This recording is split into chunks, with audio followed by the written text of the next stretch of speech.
بالله من الشيطان الرجيم بسم الله الرحمن الرحيم والصلاة والسلام على أشرف المرسلين سيدنا محمد النبي المليح صاحب المقام الأعلى واللسان الفصيح وعلى آله وصحبه وسلم. Aujourd'hui, dans nos sociétés modernes, il est devenu très très difficile de parler du jeûne. Car on a appris à avoir peur du manque, on a peur du vide, on a peur du manque. Donc lorsqu'il s'agit de jeûner, d'être dans une modération finalement du jeûne, on a cette crainte. On a peur du vide, donc c'est un sujet qui est de plus en plus délicat à aborder de nos jours. Pourtant, le jeûne, lorsqu'il est pratiqué de façon volontaire, n'est-ce pas, il est une simple restriction. Ce n'est juste une restriction calorique sur une période limitée. Donc il ne s'agit pas de jeûner 24 heures sur 24. C'est une restriction calorique sur une période limitée. Autrement dit, vous vous arrêtez de manger temporairement. Vous arrêtez temporairement de manger. Donc, si on prend l'exemple du ramadan, donc pour les croyants musulmans qui vont pratiquer le ramadan, c'est juste une modération finalement, puisqu'on mange le soir. On mange le soir tout à fait normalement. Donc, au lieu d'enchaîner des journées entières de jeûne, comme c'est le cas dans certaines cures thérapeutiques qui peuvent être parfois éprouvantes, au lieu d'enchaîner des journées entières de jeûne, il s'agit juste simplement d'alterner des périodes de jeûne avec des périodes de prise alimentaire tout à fait normales dans une journée de 24 heures.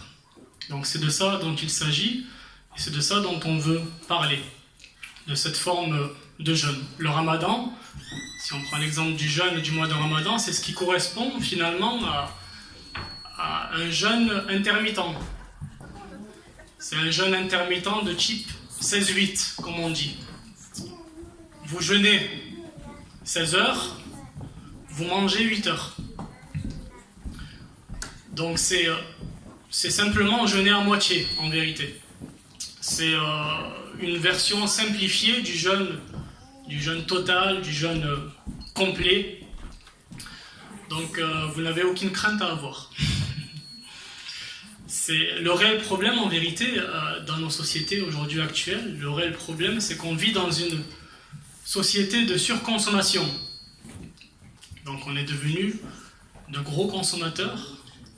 Donc le vide nous fait peur, le manque nous fait peur. Le manque en général d'ailleurs. Matériel également, puisqu'on est devenu aussi très, très matérialiste, malheureusement. Donc en fait, c'est une pratique qui peut nous faire que du bien, sur tous les plans. C'est une thérapie du corps et de l'esprit. C'est une pratique qui n'est pas nouvelle, c'est une pratique qui est connue, qui est reconnue, qui est pratiquée depuis des millénaires, que l'on retrouve dans beaucoup d'enseignements, beaucoup de traditions spirituelles, mais aussi dans un très grand nombre de médecines donc traditionnelles à travers le monde entier, mais aussi dans un très grand nombre de médecines actuelles, occidentales, conventionnelles. Le jeûne commence à faire son apparition, grâce notamment à un certain nombre d'études scientifiques très sérieuses qui ont mis en lumière les vertus thérapeutiques et purificatrices du jeûne. Le premier promoteur de ces recherches, on l'appelle c'est le docteur Walter Longo. On en a beaucoup parlé dernièrement, puisqu'il est intervenu sur plusieurs plateaux de télé pour parler de ses recherches. C'est un professeur à l'Université de Californie et il est biologiste et spécialiste dans le vieillissement cellulaire. Et ce professeur a réalisé de nombreuses études sur les facultés thérapeutiques du jeûne à guérir toutes les maladies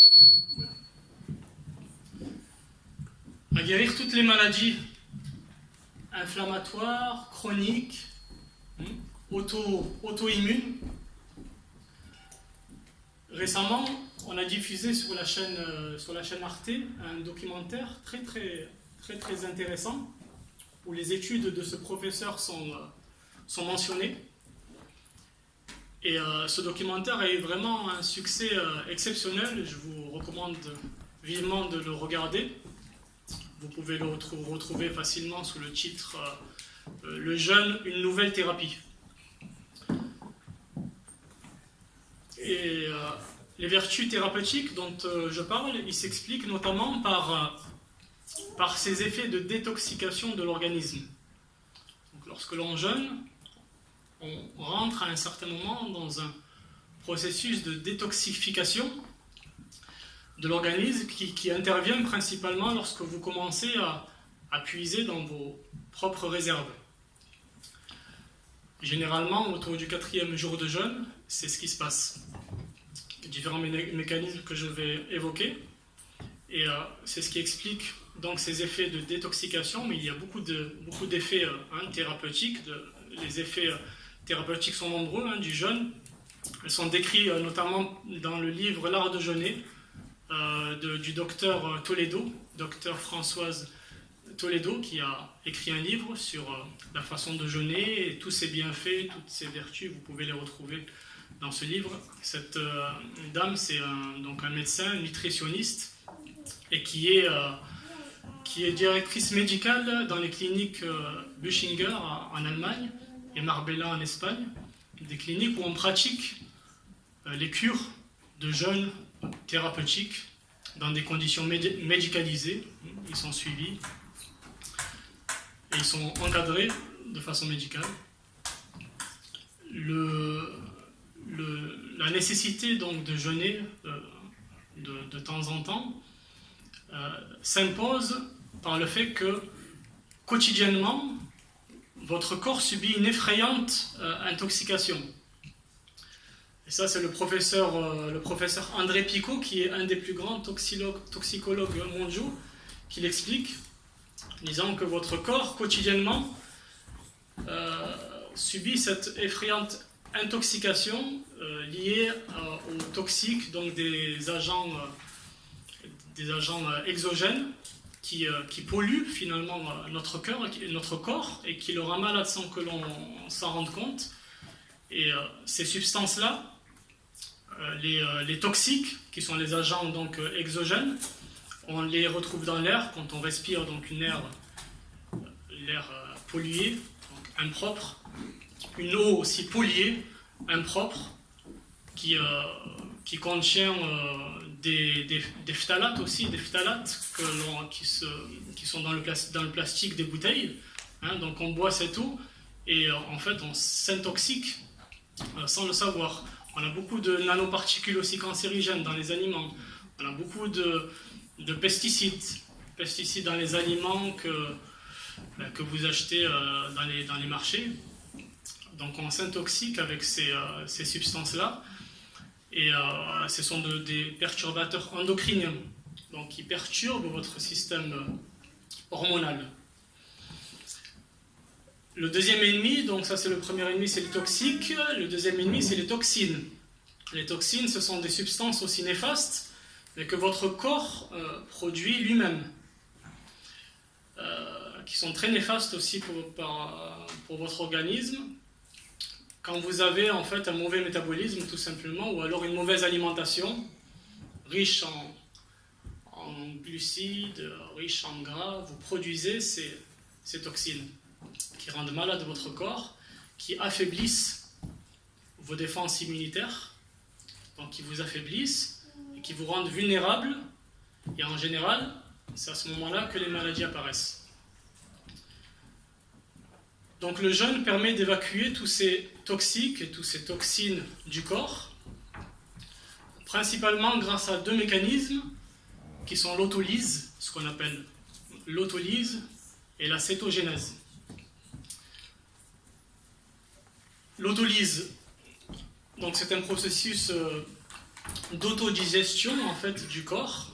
Autolyse ou autophagie, c'est un processus d'autodigestion du corps. Et ce qui est étonnant, c'est que dans ce mécanisme-là, c'est que les chercheurs ont observé que l'intelligence du corps fait que durant un jeûne, ce sont vos tissus sclérosés et malades qui sont autolysés en premier.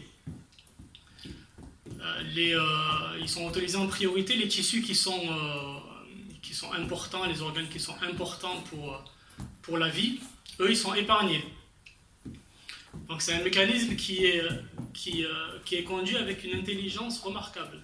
Il y a vraiment une logique dans ce mécanisme-là.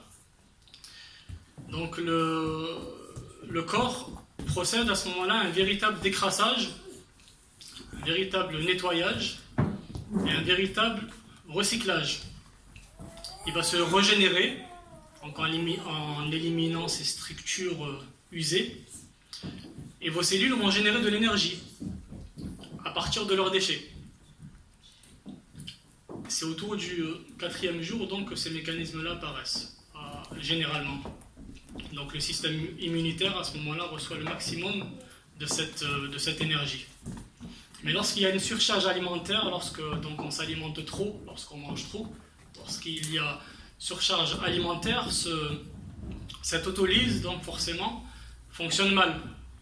Car toute l'énergie est dispatchée, elle est dépensée pour la digestion et pas assez pour ce nettoyage-là, pour donc l'autolyse, pour votre système immunitaire, pour l'activer, pour le booster, pour qu'il vous guérisse, parce qu'on a on a tout le potentiel en nous pour pouvoir guérir, pour pouvoir, par nos défenses immunitaires, par les défenses que l'on a.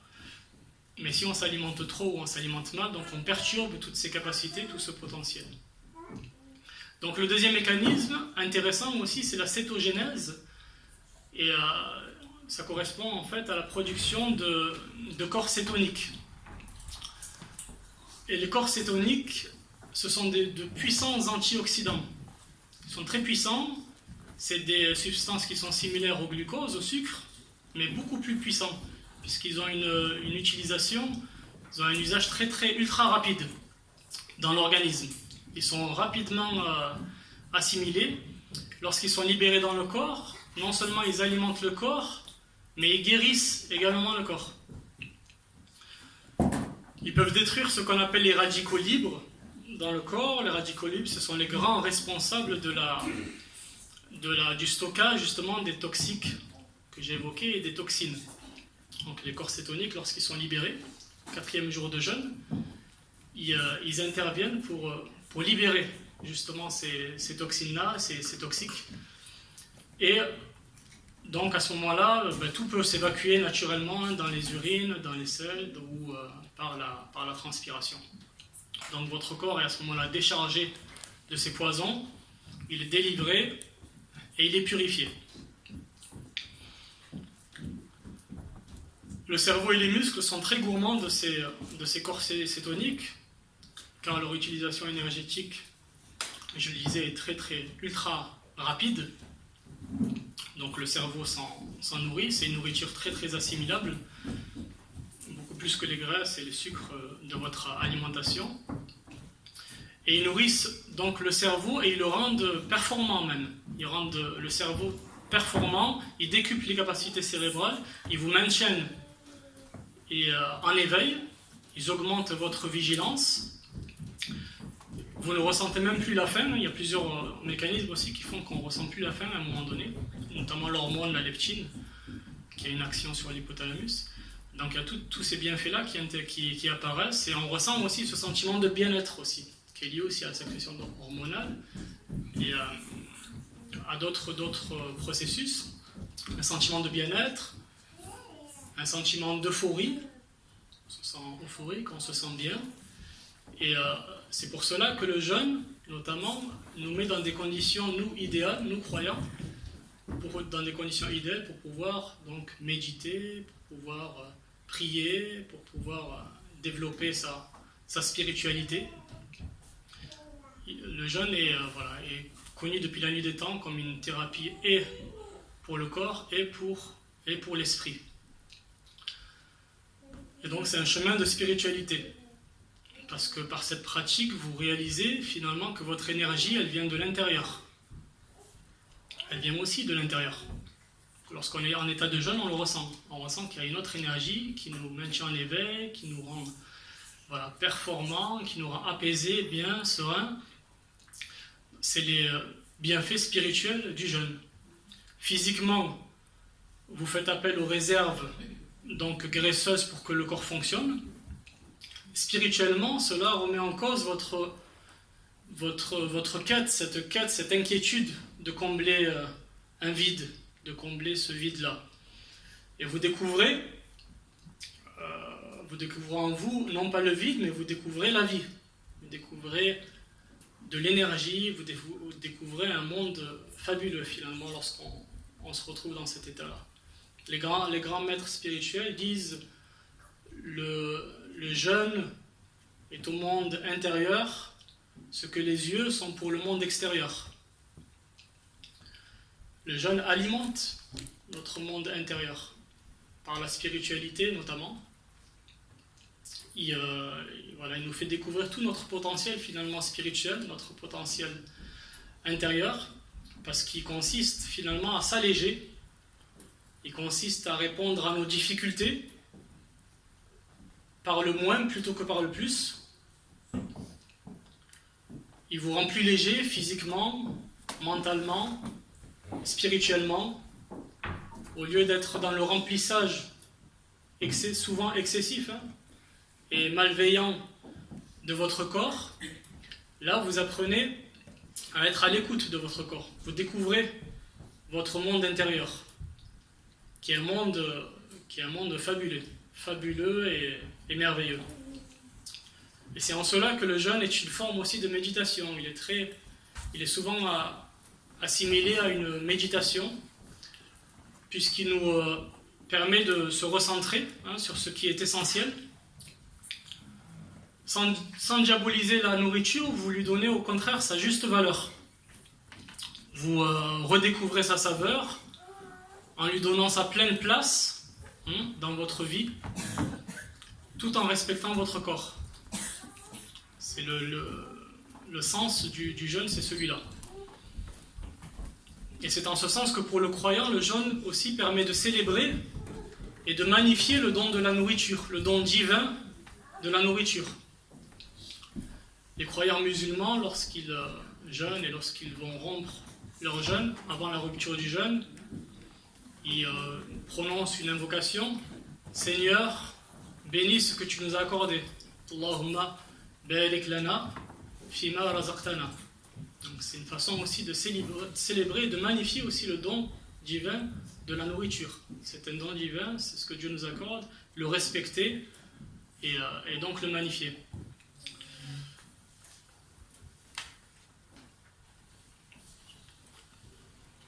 Donc le fait de faire une pause ou de méditer, le fait d'être dans cet état-là, donc de vide physique on va dire ou matériel, en fait cet état-là vous permettra toujours de revenir à l'action et à l'alimentation, à la nourriture, avec beaucoup plus d'intelligence et beaucoup plus de discernement. Vous apprenez à respecter ce que vous avez, vous apprenez à le magnifier, vous apprenez à vous modérer dans sa consommation, dans son usage. Il y a beaucoup de bienfaits autour du jeûne. On dit que le jeûne est au corps, ce que la méditation est à l'esprit. C'est au même niveau, c'est une forme de méditation. Et lorsqu'on est en état de jeûne, on est dans cet état d'introspection vers notre monde intérieur. C'est aussi un antidépresseur, c'est un euphorisant, c'est un moment de bien-être intense où vous avez de l'espace. Vous n'avez pas besoin de faire les courses, vous n'avez pas besoin de cuisiner, de faire la vaisselle, de digérer, de se fatiguer aussi à digérer, puisque la La digestion, c'est une très très grosse énergie que l'organisme demande. Pour pouvoir digérer, on a besoin de dépenser beaucoup d'énergie. Donc, vous ouvrez un espace de temps. Et lorsque vous ouvrez un espace de temps, vous ouvrez un espace intérieur. Vous n'êtes plus à un niveau matériel, vous êtes à un niveau dématérialisé. Vous êtes dans une dimension intérieure d'écoute, une dimension intérieure d'introspection et de méditation. Les musulmans d'ailleurs qui vont jeûner le mois de Ramadan, vous devez bien comprendre que le jeûne du mois de Ramadan, ce n'est pas seulement s'abstenir de manger et de boire. C'est important à le comprendre. Et encore moins manger de façon excessive le soir. Il y a une grande dimension de spiritualité derrière le jeûne qu'il faut vraiment comprendre. Si on est dans cette attitude-là, d'excès, physiquement, vous sortez du métabolisme du jeûne que j'ai évoqué précédemment, et spirituellement, le jeûne du mois de Ramadan perd tout son sens. Et le Ramadan perd tout son sens. Le mois sacré du Ramadan perd tout son sens, puisque le mois du Ramadan, c'est le mois aussi de la modération. Le prophète sallallahu alayhi wa sallam, il prononce à ce sujet une des paroles dont la portée est fondamentale pour comprendre la spiritualité du jeûne. Il dit combien de jeûneurs ne recevront du jeûne que la faim et la soif. Il dit celui qui n'abandonne pas le mensonge et les mauvaises actions, alors Dieu n'a nul besoin qu'il abandonne sa nourriture ou sa boisson. Dieu n'a pas besoin de notre jeûne si on n'améliore pas notre comportement, si on n'évite pas les excès lors de ce mois sacré, lors de ce jeûne. Le jeûne, c'est l'un des meilleurs moyens de purifier votre corps, de purifier votre âme, et de développer votre spiritualité et de parfaire votre comportement. Donc c'est un stage, c'est une école aussi qui nous apprend, qui nous enseigne comment parfaire notre comportement, comment être à l'écoute de tout ce qui se passe autour de nous et à l'intérieur de nous pour parfaire notre comportement. Et lorsque la lumière, cette lumière qui est la spiritualité, lorsqu'elle vous envahit intérieurement, lorsqu'elle envahit votre corps, lorsqu'elle remplit votre cœur, alors cette lumière rejaillit extérieurement. C'est ça le but de la spiritualité. C'est de se remplir intérieurement de lumière de façon à ce que ça rejaillisse extérieurement. Et le jeûne, il doit naturellement vous conduire à l'altruisme, à l'amour d'autrui, au partage, à la solidarité, à la piété.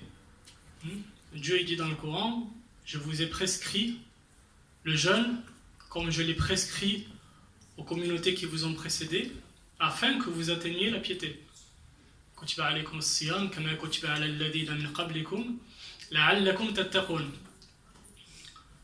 la finalité de cette pratique, c'est la finalité du jeûne. Abu Hamid al-Ghazali, un grand savant musulman et aussi donc spécialiste de la spiritualité musulmane, il a écrit un chapitre à ce propos, sur les aspects spirituels du jeûne. Un chapitre qui s'intitule les secrets du jeûne, Asrar Sawm. Et Abu Hamid al-Ghazali il distingue trois formes de jeûne, trois types de jeûne. Le jeûne du commun, donc s'abstenir de manger et de boire, Sawm al-Umum. Le jeûne du commun, le jeûne de l'élite, Sawm al-Khusus. Et le jeûne de l'élite, Sawm Khusus. Il y a plusieurs formes. Nous, bien sûr, notre but c'est de parvenir au jeûne de l'élite. Le jeûne du commun, donc, c'est s'abstenir de se livrer au désir du ventre, manger, boire, désir du sexe également. Le jeûne de l'élite, lui, consiste à préserver ses sens, préserver l'ouïe, la vue, la langue, les mains, les pieds, du mal, des péchés.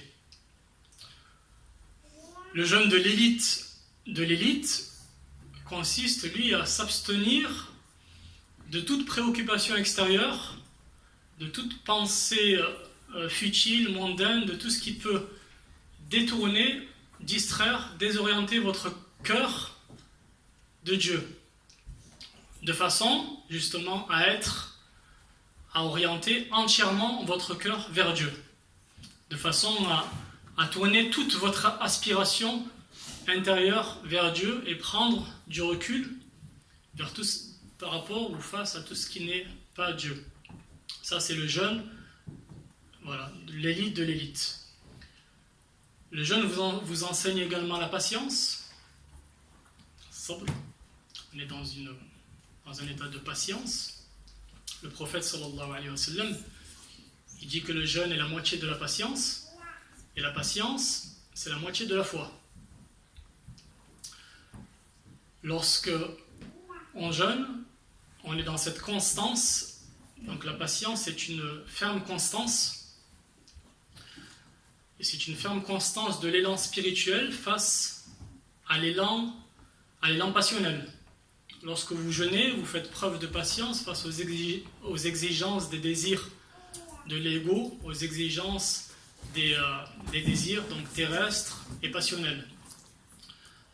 Et le jeûne donc ferme à ce moment-là les portes à votre âme bestiale, l'âme bestiale dont les portes sont les désirs terrestres, passionnels, et ces désirs en général ils se renforcent justement par la nourriture et par la boisson. Et lorsque l'homme devient esclave de ces désirs terrestres et corporels, son comportement devient presque, on dirait, animal. Mais en apprenant à dompter ces désirs corporels, ces passions, ces désirs terrestres, vous pouvez vous élever au degré des êtres exaltés, aller vers un chemin de réalisation spirituelle intérieure très élevé. L'homme donne plus d'importance au corps qu'à l'esprit, donc il devient esclave de son âme bestiale. Et le bon équilibre, il consiste à dompter vos énergies corporelles par le jeûne, pour que votre esprit retrouve la première place qu'il mérite. On doit faire un travail sur soi de façon à éveiller notre monde intérieur, cette spiritualité, avant le corps. Il faut que l'esprit domine, dans le chemin de la spiritualité, l'esprit finit par dominer le corps.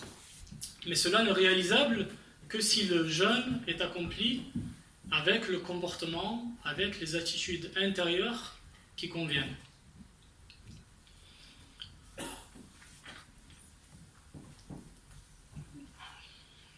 Donc, le jeûne du Ramadan est une école, un stage qui doit vous apprendre à préserver vos sens par le jeûne chosos, le jeûne de l'élite. On apprend à préserver tous ses sens, on apprend à préserver aussi ses organes, ses membres. Vous devez apprendre par le jeûne à préserver votre regard aussi du mal, de l'indiscrétion, de tout ce qui est blâmable et réprouvé, de tout ce qui préoccupe le cœur et qui le distrait du dhikr, qui le distrait du rappel, de l'invocation de Dieu. Et vous préservez aussi votre ouïe. Vous préservez votre ouïe de façon à ce que lorsque vous entendez le mal ou des mauvaises paroles, il y a un état de frustration, un état de contraction qui fait que vous en éloignez naturellement, et donc par ce fait-là, vous préservez aussi votre ouïe. C'est important, puisque le prophète sallallahu alayhi wa sallam a dit que celui qui préserve son regard parce qu'il craint Dieu, pour le regard déjà, Dieu lui accorde une foi dont il goûtera la saveur. Et tout ce qui est interdit de dire, il est également interdit de l'écouter. On préserve notre regard et notre ouïe également. Et le cœur, il se purifie de cette façon-là. Lorsqu'on préserve tous ses sens, le cœur se purifie se nettoie. Le jeûne doit vous apprendre également à retenir votre langue du mensonge, de la calomnie, de la médisance, des propos vulgaires, de la dispute, de la polémique. Il doit vous apprendre également à préserver vos organes, je le disais, votre estomac, en évitant de manger de façon excessive. Par exemple, le soir, lorsqu'on jeûne le mois du Ramadan, ne pas manger excessivement le soir, ne manger que des aliments bons, des aliments sains, des aliments licites. Le taqlil, ce qu'on appelle la modération, dans le jeûne, c'est un aspect très très important du jeûne. Le mois du Ramadan, on doit aller aussi vers la réalisation de cet état de modération, taqlil. Le prophète sallallahu alayhi wa sallam, il disait: il n'est pas de récipient plus détesté par Dieu qu'un ventre plein, qu'un ventre rempli. Il disait aussi, sallallahu alayhi wa sallam, quiconque met entre son cœur et sa poitrine un sac plein de nourriture restera voilé aux réalités spirituelles. Donc il faut bien faire attention de ne jamais manger jusqu'à être rassasié, surtout pendant la période du Ramadan, pendant cette période de jeûne, mais en général. Si on veut jeûner aussi en dehors du mois de Ramadan, il faut être aussi dans cet état. Et dans la spiritualité musulmane, l'objectif de toutes ces pratiques, le jeûne, siyam, le dhikr, l'invocation, la prière, la méditation, l'objectif de ces pratiques, c'est de purifier votre cœur, de purifier votre comportement et de devenir vraiment une lumière. Lorsqu'on remplit notre cœur de lumière, on devient une lumière, on rejaillit, cette lumière jaillit extérieurement et vous devenez une lumière qui marche sur terre. C'est le but, l'objectif de la spiritualité musulmane, c'est ça. Devenir une lumière qui marche sur terre et qui répand la sagesse, la paix, l'amour, là où vous êtes. Il faut toujours remplir son cœur d'amour, faire preuve à chaque instant de douceur et de clémence, de délicatesse et de miséricorde, à chaque instant, puisque Dieu ne regarde pas, ne visite pas un cœur haineux. C'est important donc de préserver son cœur et le remplir d'amour, de faire preuve de sagesse et de douceur, car la sagesse et la douceur, en général, ne laissent personne indifférent. Le prophète sallallahu alayhi wa sallam était envoyé comme une miséricorde pour l'humanité. وَمَا أَرْسَلْنَاكَ إِلَّا رَحْمَةً لِلْعَالَمِينَ Rahmatan lil alamin, une miséricorde pour l'humanité. C'est notre modèle. Si c'est notre modèle, votre défi, votre mission, c'est vraiment de répandre cet amour, répandre cette rahma, cette miséricorde, de devenir à votre tour une miséricorde et une clémence donc pour l'humanité. Alhamdulillah Rabbil Alamin, merci pour votre attention.